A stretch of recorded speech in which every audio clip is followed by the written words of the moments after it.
Hi and welcome to the SohoLIFF Spotlight. I'm Liz Farahadi and I'm very, very excited to be joined by Sophie Cohen, who is here as one of the directors of a really, really brilliant film called The Red Room. And this is a fabulous film. Thank you. I'm so glad you enjoyed it. Oh, I really enjoyed it. We all did, actually. That's great to hear. Yeah, and it felt like a very important film to make, actually, on many levels. Yeah, it was for me, for sure. Good. Yeah, okay, because it felt that. For everybody watching, without giving anything away, could you tell us what it's about?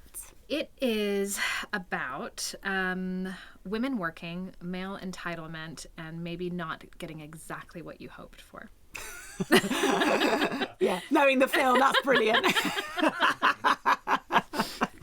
So, how did you come to the story? Where did it come from and what motivated you to make this? So I actually, despite my accent, have been in this country for 23 years, a Londoner for 23 years, and I worked in the strip pubs in East London for many, many years. And this was very much inspired by working in these environments, working with these women, being one of these women myself, and also the idea that when you were in sexual spaces and places that are for entertainment, people often sort of sanitize women and they sort of look at women as being very one-dimensional because you're just there for entertainment, and that we all have to live, breathe, eat, and do all the other things that women do as well. So it's sort of a little bit of a question on that specifically, and also just about, you know, what it means to work and what it means for women to be working as well. So it was around those kind of spaces, but also based on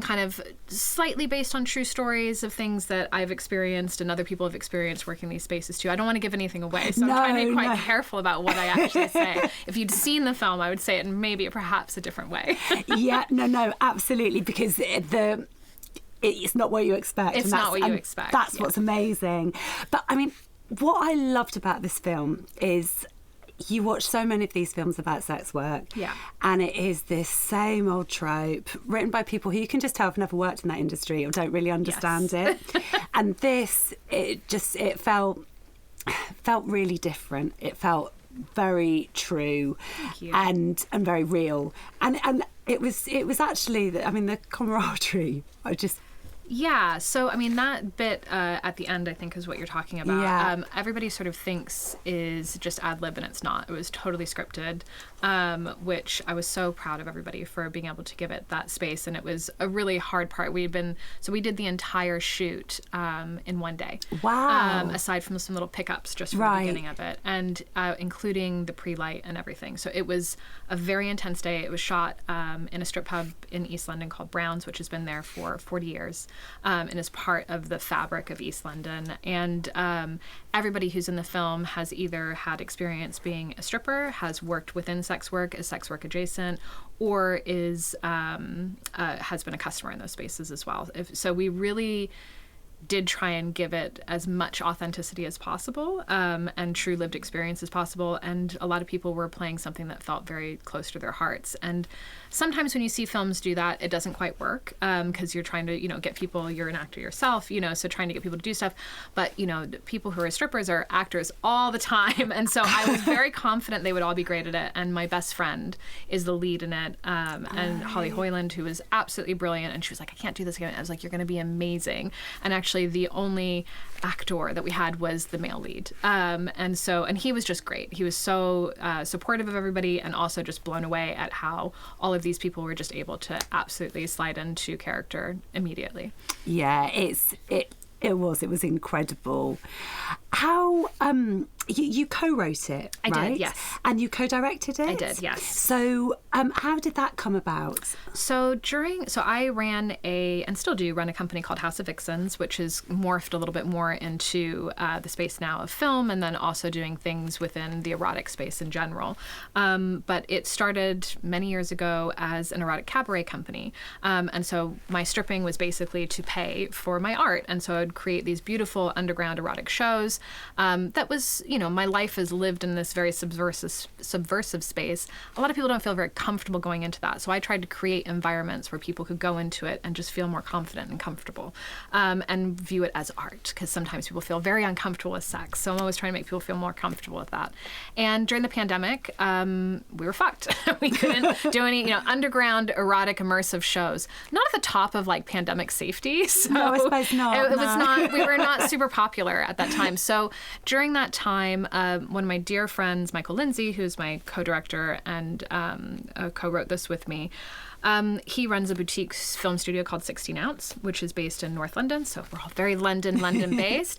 And I was like, I want to do something that is able to be for the audience. We had this small but very loyal following, and something for my artists who are not able to work at the moment. And so we did this very experimental film that was an immersive film as best you could be at that time, called La Petite Mort. You could only view it one time at midnight, from turning 2020 to 2021. And it really spoke to the time that we were living in. And so a lot of the women who are in that were also in this film as well.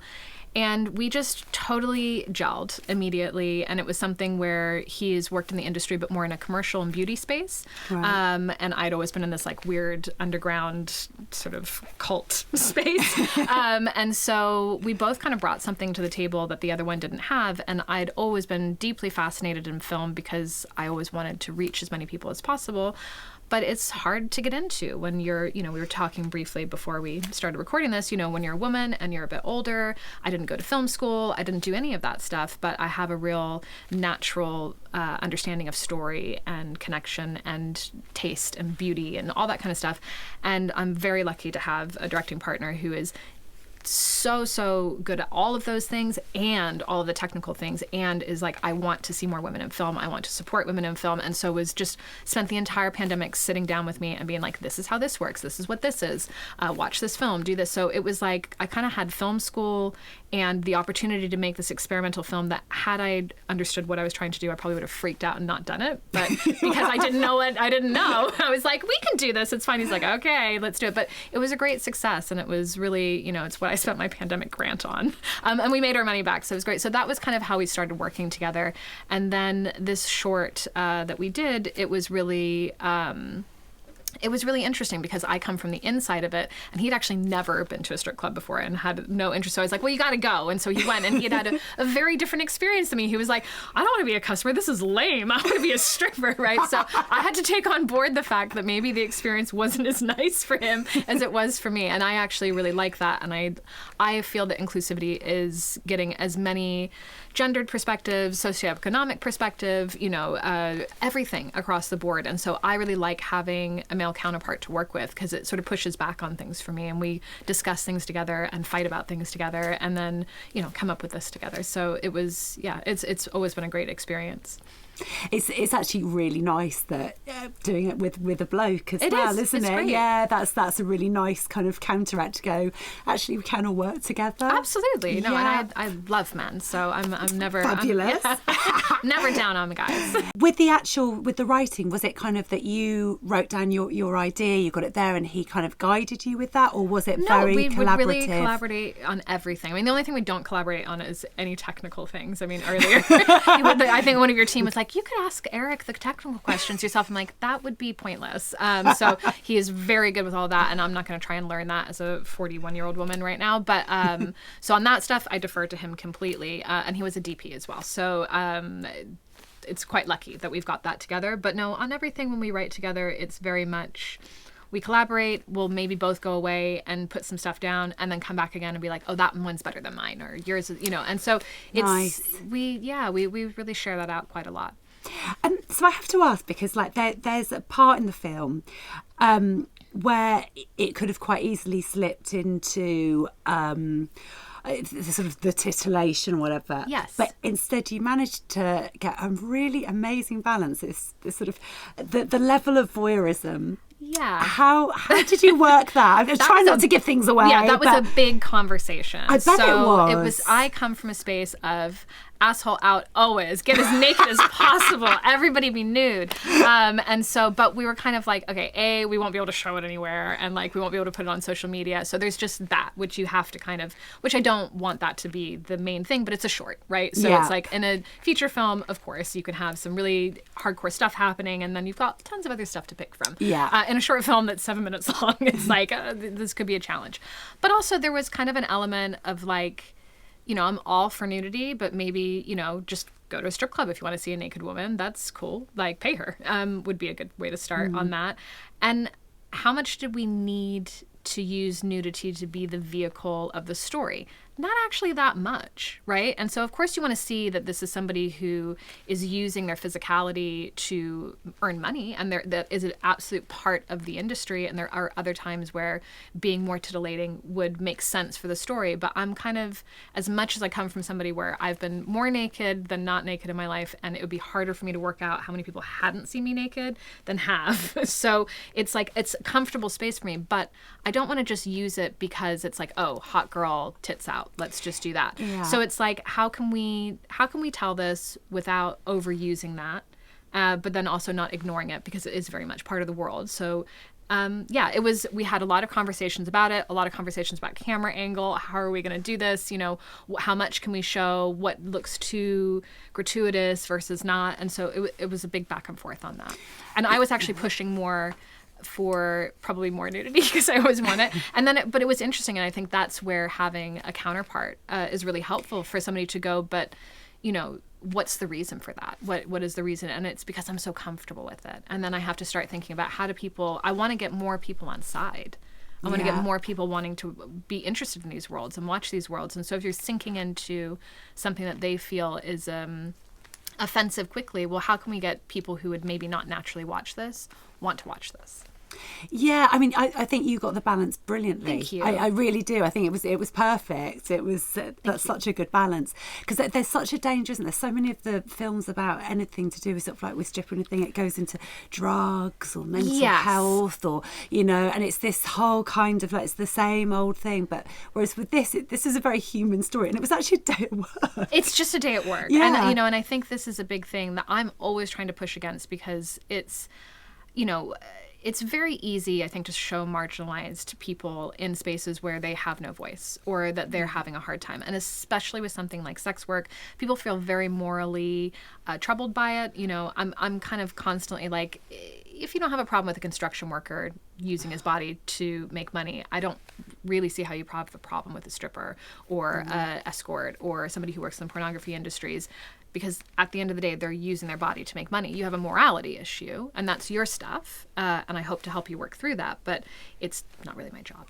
You know, so I think that it's very easy for people to have to find a reason why somebody would do such a thing. And it's quite radical to say, because it's a job. And actually, and for me, it was a job that I absolutely loved. And still to this day, I'm retired now. And even as hectic as filmmaking can be, or sometimes as boring where you're just sitting around waiting for shit to happen, but, you know, live events, things like that, I do like 10 different jobs to try and fill in that one job for me, because it was so valuable and interesting and really had me buzzing all the time in different ways. And so I've never really been able to fill those shoes of that. And I wish more people could see how fascinating it is to just be connected with other human beings, which is the point of making film, right? Is that you want to share stories. And so I'm interested in people, and that has absolutely followed through into my films. Yeah, no, that's it's so important, and that is the power of films, showing things from a different perspective, especially from one where you understand it. Yes, and I promise you, we're not all damaged. Working on set, did you work with an intimacy coordinator? At the time, no, it wasn't. I actually have trained as an intimacy coordinator. Really? I did a bit of, well, I haven't trained, like, there is no qualification at the moment. I think they're working on that now with Beck 2. And I did some training on that specifically because I was very interested to see what was needed on this. We sort of had a big conversation with everybody who was on set about this, and everybody, because they worked in the industries, felt very comfortable and they were fine not doing that. And then I just went to extra time. But obviously with intimacy coordination, you shouldn't also be the director at the same time. So it is kind of one of those things that I think they're building on how this should be structured in the world. I think if I was working with just actors, it would have been an absolute necessity to have in this space. We were luckily working with people who were just very comfortable in the world, and so we didn't need it for this particular one. Yeah, no, absolutely. I mean, the actress in it, she had worked as a dancer. So we were all very comfortable, and Leon also was wonderful as our male lead, and he was like, I am fine. So we made sure that everybody felt really good about that. And I mean, it was a short film, so nobody was like pressured into doing anything. They weren't getting paid, so they get paid a very little amount. So it was I don't think I was like Harvey Weinstein and being like, you'll never work again. So I think everybody could say no if they wanted to. And what's your plan with the film now? At the moment, we're pushing it through the festival circuit. We're delighted to be part of your festival. Very good. And really, that's a hard question for me to answer, because it's sort of one of those things where I go, what are you supposed to do with a short film? How does it continue to have a life? And so we're just kind of constantly trying to figure out, how do we get this seen by the biggest audience possible? How do we get people to come on board with it? As you will know, distributors and short films, it's few and far between because it's not there. So really it's a calling card to what we're capable of doing. We're working on a feature script at the moment. And so really that is not about the story, but definitely still within the world. And so just kind of showing what was possible for us to do at a certain budget point, plus a certain time point of being able to do all of this in a day was, quite a feat. So really looking at it and more of the what's next after. Fabulous. Well, we have a competition. We're selecting 5 scripts to get them to pitch to an industry panel. So fantastic. Maybe we'll get that there. We'll furiously keep it writing. Any point. Okay. We just need a synopsis. We'll talk about it later. But anyone watching, it's open to everyone. Any delegates. Yes, love it. Great. But that's so exciting. I'm really glad to hear that you're looking to make a feature. Yeah, absolutely. This film was brilliant. Thank you. And it's everything. It hits every single point. So I definitely want to see more. Thank you. Also, it's just so hard to make a short film, and so you're sort of going, you're going to have to kill yourself to make a short film. You might as well try and kill yourself to make a feature film. It's true, isn't it? Yeah, raising 10 grand's the same as raising $1 million. Ironically. So we're just going, let's just try it. We'll go for it. Yeah. Well, do you know what? I have every faith in you. I see you doing this. So look, thank you so much. We are so chuffed to be screening this. Thank you. Make sure you watch this. It's called The Red Room, and it's class. This is a film you do not want to miss.